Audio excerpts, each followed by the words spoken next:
அப்புறம் டாக்கி பாட்டுக்கு டான்ஸ் ஆனதெல்லாம் பார்த்தீங்களா? ரொம்ப நன்றி. என்னை துப்புனவங்களும் என்னை அன்பா உயிரா வாழ்த்துனவங்களுக்கும் நன்றி, வணக்கம். என்னை எவ்வளோக்கு எவ்வளோ துப்புறீங்களோ கக்குறீங்களோ என்ன பண்ணாலும் நான் இப்படி தான் நடந்துக்குவேன். ஏதா என்னோட மூளை அப்படி. நான் இப்படித்தான், நான் மாற மாட்டேன்.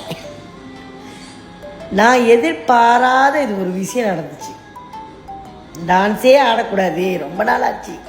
மலை மேடையெல்லாம் போய் ஆடி ரொம்ப நாள் ஆச்சு. ஆடவே கூடாது.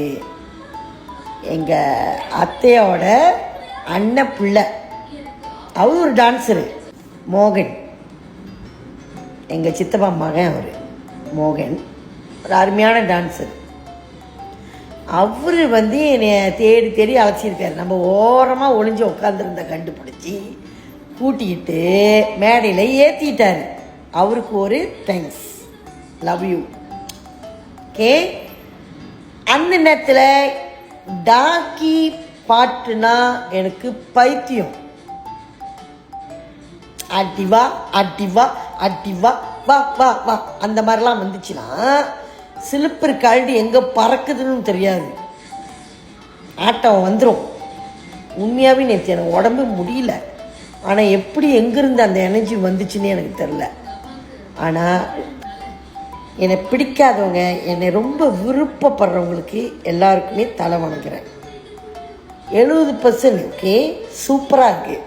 ஒரு 30% டவுனாக இருந்தாலும் அந்த மாதிரி பர்சன்ட் இருந்தால் தான் நம்ம முன்னுக்கு வருவோம். அவங்களுக்கு ரொம்ப நன்றி சொல்லிக்கிறேன். சரியா? நான் ஏன் இந்த சிரிப்பு சிரிச்சேன் தெரியுமா? இந்த சிரிப்பு எதுக்கு தெரியுமா அப்படிங்களா? கோமின் போய் பார்த்தேன், ஸ்டேஜ் ஸ்ட்ராங்காக இருக்குதா அதெல்லாம் பார்த்தேன். சரியா?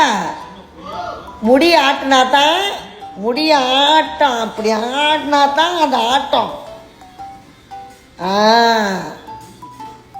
அப்போல்லாம் சரியான ஃபேமஸ், இப்படி முடி ஆட்டி தான் டான்ஸு. அதை மட்டும் புரிஞ்சுக்கணும். என்னோட கோமின் அனுப்புனீங்களா, அவங்களாம் புரிஞ்சுக்கணும். இன்னும் கொஞ்சம் எக்ஸ்ட்ரா துப்புங்க, அப்போ தான் கொஞ்சம் இன்னும் எக்ஸ்ட்ரா டாப்பாக ஆக முடியும். சரியா? பிள்ளைங்களா புரியுதா பிள்ளைங்களா உங்களுக்கு? நிறைய பிள்ளைங்க 70% பிள்ளைங்களுக்கு புரிஞ்சுருக்கோம். இந்த 30% பிள்ளைங்களுக்கு நான் அறிவுரை சொல்லியிருக்கேன். சரியா?